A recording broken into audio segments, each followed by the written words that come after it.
والصلاة والسلام على من لا نبي بعده اما بعد فاعوذ باللہ من الشیطان الرجیم بسم اللہ الرحمن الرحیم کل نفس ذائقۃ الموت صدق اللہ العلی العظیم اللہم صلی علی محمد وعلی آل محمد کما صلیت علی ابراہیم وعلی آل ابراہیم انک حمید مجید اللہم بارک علی محمد وعلی آل محمد کما بارکت علی ابراہیم وعلی آل ابراہیم انک حمید مجید۔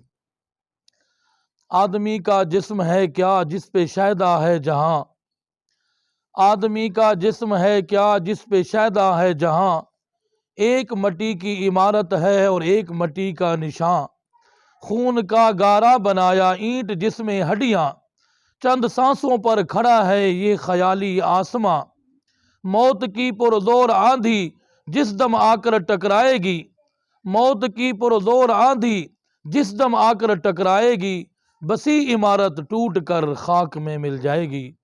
انتہائی واجب الاحترام عزیز دوستو اور بزرگو، ہم ایصال ثواب کی نیت سے یہاں جمع ہوئے ہیں اور آپ کے سامنے جو میں نے قرآن مجید کی آیت تلاوت کی ہے، اللہ رب العزت نے فرمایا کل نفس ذائقۃ الموت، ہر نفس نے موت کا ذائقہ چکھنا ہے۔ اس کے دو معنی ہیں، ایک تو یہ ہے کہ موت ہر کسی کو ہر حال میں آئے گی، کسی کو موت نہیں چھوڑے گی، جس نے دنیا کے اندر آنا ہے موت اس کے لیے لازم ہے کہ اس کو آئے گی۔ اللہ رب العزت کا یہ نظام ہے، کائنات میں کوئی موت کا منکر نہیں ہے۔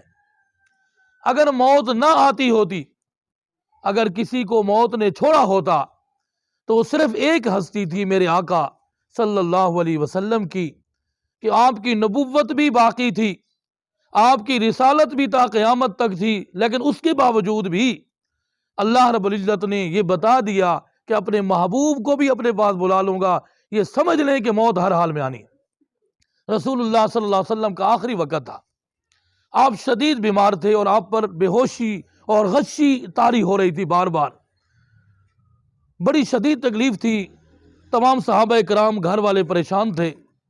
اسی دوران زور سے دروازہ کھٹکا، بی بی فاطمہ الزہرا رضی اللہ عنہا نے آواز دے کر کہا کون ہے اعرابی دیہاتی اتنے زور سے دروازہ کھٹکا رہا ہے، اس کو یہ پتہ نہیں میرے والد محترم کی طبیعت کتنی خراب ہے۔ تو سرور کائنات صلی اللہ علیہ وسلم فرمانے لگے بیٹی یہ کوئی دیہاتی اعرابی نہیں آیا، اسرائیل آئے ہیں، اجازت طلب کر رہے ہیں۔ کسی کے گھر میں جانے کی ان کو اجازت طلب نہیں کرنی پڑتی، یہ تو تیرے والد کا احترام ہے کہ وہ اجازت طلب کر رہے ہیں کہ میں آ جاؤں۔ رسول اللہ صلی اللہ علیہ وسلم کا جو آخری وقت تھا اور آپ دنیا سے رخصت ہوئے تو صحابہ کرام فرماتے ہیں اتنی بڑی قیامت خیز اتنا بڑا منظر ہم نے کبھی نہیں دیکھا، جتنی مصیبت اس وقت صحابہ کرام پر آئی، لیکن اللہ رب العزت نے یہ ساری مصیبت صحابہ کرام پر ڈال دی، مگر یہ فرما دیا یہ برحق ہے کہ موت آنی ہے، ہر حال میں آگے۔ تو پہلی بات اس کو آیت کا ترجمہ یہ ہے کہ موت ہر حال میں آئے گی۔ دوسرا معنی یہ ہے کہ ذائقۃ الموت، موت کا ذائقہ، اس کا مطلب موت کا بھی ایک ذائقہ ہے، موت کا بھی ایک ذائقہ ہے، اور آپ کو پتہ ہے کہ ذائقہ میٹھا بھی ہوتا ہے اور کڑوا بھی ہوتا ہے۔ اب ذائقہ میٹھا بنانا ہے یا کڑوا بنانا ہے یہ ہم نے بنانا ہے۔ ایک آدمی کو ہم یہ کہہ دیں کہ آپ کو کھانا مل جائے گا، آپ کی مرضی ہے گرم کھائیں یا ٹھنڈا کھائیں، آپ کو مل جائے گا تیار ہے کھا لیں، اب اس کی مرضی ہے وہ گرم کھائے یا ٹھنڈا کھائے۔ تو موت کا ذائقہ جو ہے وہ ہر حال میں ملنا ہے، اب کڑوا ہو یا میٹھا ہو یہ ہم نے بنانا ہے اپنے اعمال سے۔ اچھے اعمال ہوں گے تو ذائقہ بھی میٹھا ہوگا، برے اعمال ہوں گے تو ذائقہ بھی کڑوا ہوگا۔ سرور کائنات صلی اللہ علیہ وسلم نے ارشاد فرمایا فرما بردار کو جب موت آتی ہے تو وہ ہنستے ہوئے بغیر کسی تکلیف کے اس کی روح پرواز کر جاتی ہے اور اس کا چہرہ بھی ایسے چمک رہا ہوتا ہے۔ نافرمان کو موت آتی ہے اس کا چہرہ بھی مسخ کر دیا جاتا ہے اور اس کے اوپر اتنی بڑی تکلیف گزرتی ہے، سکرات کا وقت اتنا شدید ترین ہوتا ہے، اتنی تکلیف ہوتی ہے اگر وہ اہل دنیا پر تقسیم کر دے تو سارے مر جائیں، اتنی تکلیف ہوتی ہے۔ تو وہ ذائقہ حضرت عیسیٰ علیہ السلام اللہ رب العزت نے ان کو یہ معجزہ عطا فرمایا تھا کہ وہ قبر پر تشریف لے جاتے تھے، جس قبر پر کھڑے ہو کر کہتے تھے قم بإذن اللہ، اللہ کے حکم سے کھڑا ہو جا، تو مردہ کھڑا ہو جاتا تھا۔ یہ ان کا معجزہ تھا، اللہ رب العزت نے ان کو عنایت فرمایا تھا۔ تو ان کے اہل ایمان کی جماعت بھی ساتھ تھی، قبرستان میں تشریف لے گئے تو ایک آدمی نے یہ کہہ دیا کہ حضرت یہ جو قبر ہے نا بہت پرانی ہے، اس مردے کو آپ کھڑا کریں۔ تو عیسیٰ علیہ السلام اس قبر پر تشریف لے گئے اور فرمایا قم بإذن اللہ، اللہ کے حکم سے کھڑا ہو جا۔ تو ایک نوجوان خوبصورت کھڑا ہو گیا، اور عیسیٰ علیہ السلام نے اس سے پوچھا بتاؤ موت اور قبر کتنی شدید ہے، قبر کی وحشت کے بارے میں بتاؤ۔ اس نے کہا اے اللہ کے نبی، آپ قبر کی وحشت کے بارے میں پوچھتے ہیں، مجھ سے یہ تو پوچھیں جب مجھے موت آئی تھی میرے منہ میں کڑوا ذائقہ آیا تھا، آج تک وہ ختم نہیں ہو رہا۔ میں نوح علیہ السلام کے دور میں میرے اوپر موت طاری ہوئی، نوح علیہ السلام کے دور میں ہزاروں سال گزر گئے ہیں، اور جو موت آئی تھی اور میرے منہ میں موت کے جھٹکے کے وقت کڑوا ذائقہ آیا تھا، وہ آج تک ختم نہیں ہو رہا۔ تو آپ قبر کے بارے میں پوچھتے ہیں؟ تو عیسیٰ علیہ السلام رونے لگ گئے، فرمایا کہ لوگ موت کو ایسے سمجھتے ہیں، موت تو اتنی شدید ہے، اتنی شدید ترین ہے۔ حضرت ابراہیم علیہ السلام نے ایک مرتبہ حضرت اسرائیل علیہ السلام کو یہ فرمایا کہ اسرائیل، جب آپ نافرمان کی روح قبض کرتے ہیں کس شکل میں جاتے ہیں، وہ شکل تو ذرا دکھا دیں۔ تو اسرائیل علیہ السلام نے فرمایا اللہ کے خلیل جانے دیں، اس بات کو نہ پوچھیں۔ لیکن خلیل اللہ تھے، اصرار بڑھ گیا، بار بار فرمایا۔ تو اسرائیل علیہ السلام نے فرمایا ٹھیک ہے اللہ کے خلیل، پھر آپ اس طرف منہ کر لیں، پھر میری طرف دیکھیں۔ جب ابراہیم علیہ السلام ابو الانبیاء، جد الانبیاء، انبیاء کی ایک جماعت نہیں، ہزاروں نبیوں کے والد، اللہ کے خلیل، موحد اعظم، جب انہوں نے اسرائیل علیہ السلام کی طرف دوبارہ دیکھا تو دھڑام سے گر کر بے ہوش ہو گئے۔ ہوش آنے کے بعد فرمایا کہ موت آنا تو بعد کی بات ہے، قبر میں جانا تو بعد کی بات ہے، اسرائیل کی اتنی وحشت ناک شکل نافرمان دیکھ کر اس کے اوپر کیا گزرتی ہوگی، اس کی حالت کیا ہوتی ہوگی۔ تو اس لیے موت بہت شدید ترین ہے، اس کو ہم ایسے نہ سمجھیں کہ بس یہ موت ہے، بس نام لے لیتے موت آ گئی ہے، ٹھیک ہے، شدید ترین مراحل ہوتے ہیں۔ اور یاد رکھنا موت کا آخری وقت ہمارے اعمال کا نتیجہ ہوتا ہے پوری زندگی کا۔ اچھے عمل ہوں گے تو کلمہ طیبہ بھی نصیب ہوگا، اچھے عمل ہوں گے تو اچھے الفاظ زبان سے نکالتے ہوئے جائیں گے، اچھے عمل ہوں گے تو ایمان کی حفاظت ہو جائے گی، اچھے عمل نہیں ہوں گے تو ایمان بھی ختم ہو جاتا ہے، آخر میں ایسے الفاظ زبان سے نکل جاتے ہیں اور آخر وقت میں کلمہ طیبہ بھی نصیب نہیں ہوتا۔ بلکہ آپ نے بڑے بزرگ لوگ ہمارے اندر بیٹھے ہیں، ہم کم زندگی کے اندر ہم بھی اتنے تجربات کر چکے ہیں ہمارے سامنے کہ کتنے لوگ ہیں جو موت کے وقت گالیاں دینا شروع کر دیتے، ساری زندگی گالیاں دی ہیں نا، تو موت کے وقت بھی گالیاں دے رہے ہیں۔ اور میں نے تو اپنی آنکھوں سے یہ بھی دیکھا ہے کہ اللہ کو بھی گالیاں دے رہے ہیں، نعوذ باللہ۔ تو اس کا کیا ایمان بچے گا؟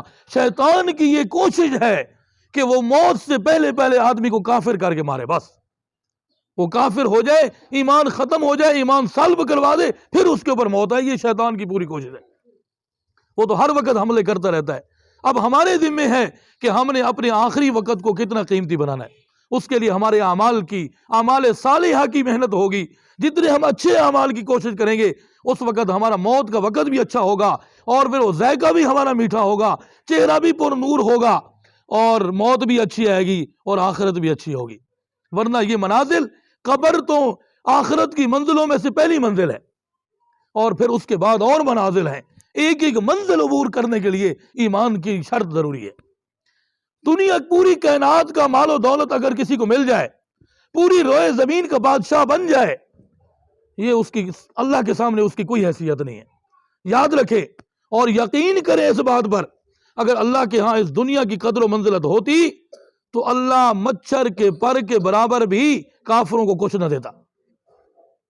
یہ کافر جو عیاشیاں کر رہے ہیں، اس کا مطلب یہ اللہ کے ہاں دنیا کی کوئی قدر و منزلت نہیں، اللہ کے ہاں قدر و منزلت صرف ایمان کی ہے۔ یاد رکھنا، پوری روئے زمین کا بادشاہ ہو اور کافر ہو اور جتنے بھی اچھے عمل کرنے والا ہو، ایمان کی دولت اس کے پاس نہیں ہے، وہ فرمایا قیامت والدن جنت تو دور کی بات ہے، جنت کی ہوا بھی نہیں لگے گی، جنت کی ہوا بھی نہیں لگے گی۔ یہ مومن ہیں، ایمان والے ہیں، خوش نصیب ہیں کہ جنت اللہ رب العزت نے ان کے لیے تیار کر رکھی ہے۔ وہ ہم اپنے اعمال پر ہے، جتنی ہم اچھے عمل کر کے جائیں گے، موت بھی اچھی ہوگی، آخرت بھی اچھی ہوگی، ہمارے بارے میں فیصلہ بھی اچھا ہوگا۔ 2 دن کی زندگی ہے، نافرمانی میں گزاریں، پھر فائدہ کیا ہوگا؟ اس لیے ہمیں چاہیے کہ ہم موت کی تیاری کریں اور موت کی تیاری کے لیے فکر مند ہو جائیں۔ جناب رسول اللہ صلی اللہ علیہ وسلم نے ارشاد فرمایا، اگر ہم دنیا کی لذتوں کو توڑنا چاہتے ہیں کہ ہمارے سامنے دنیا کی لذتیں ٹوٹ جائیں اور دنیا ہمیں ہیچ نظر آئے، کچھ نظر نہ آئے، تو پھر اس کے لیے ہمیں ایک کام کرنا ہوگا، ہمیں قبرستان میں جانا ہوگا۔ روزانہ جا کر ہم دیکھیں، موت کو یاد کرنا ہوگا۔ یہ موت کو یاد کرنا بھی دنیا کی لذتوں کو توڑتا ہے۔ اور قبرستان میں جا کر دیکھیں، بڑے بڑے ہونہار، بڑے بڑے ہوشیار، بڑے بڑے دانا، بڑے بڑے عقل مند، بڑے بڑے مالدار، بڑی وجاہت اور بڑی قوت رکھنے والے، آج ان کی یہ جرأت نہیں ہے کہ وہ ایک لفظ بھی اپنی زبان سے نکال سکے۔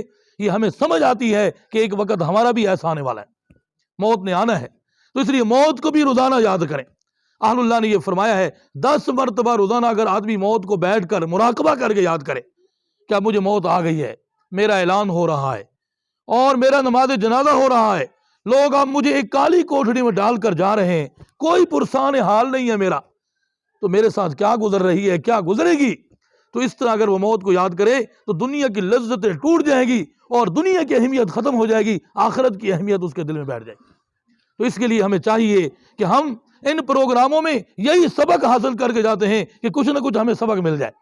تو موت کو ہم جو ہے اپنے ذمے لگا لیں کہ موت نے آنا ہے، اگر ہم چاہیں گے موت آئے گی، نہیں چاہیں گے تب بھی موت آئے گی۔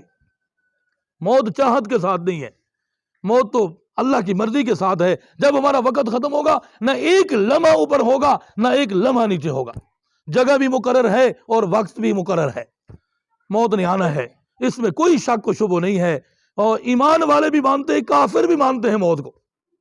تو ہمیں چاہیے کہ ہم موت کی بھی تیاری کریں، قبر کی بھی تیاری کریں، آخرت کی تیاری کریں، اللہ کو راضی کریں، روزانہ فکر مند ہو جائیں تاکہ ہماری آخرت بہتر بن جائے۔ دنیا کی 4 دن کی زندگی ختم ہو جائے گی، آخرت کی طویل زندگی ہے، جب وہاں پہنچیں گے پھر افسوس کریں گے، لیکن افسوس کا فائدہ نہیں ہوگا۔ اللہ تعالیٰ مجھے بھی اور آپ سب کو موت کی تیاری کرنے کی توفیق نصیب فرمائے، آخرت کی تیاری کرنے کی توفیق نصیب فرمائے۔ وآخر دعوانا ان الحمد للہ رب العالمین۔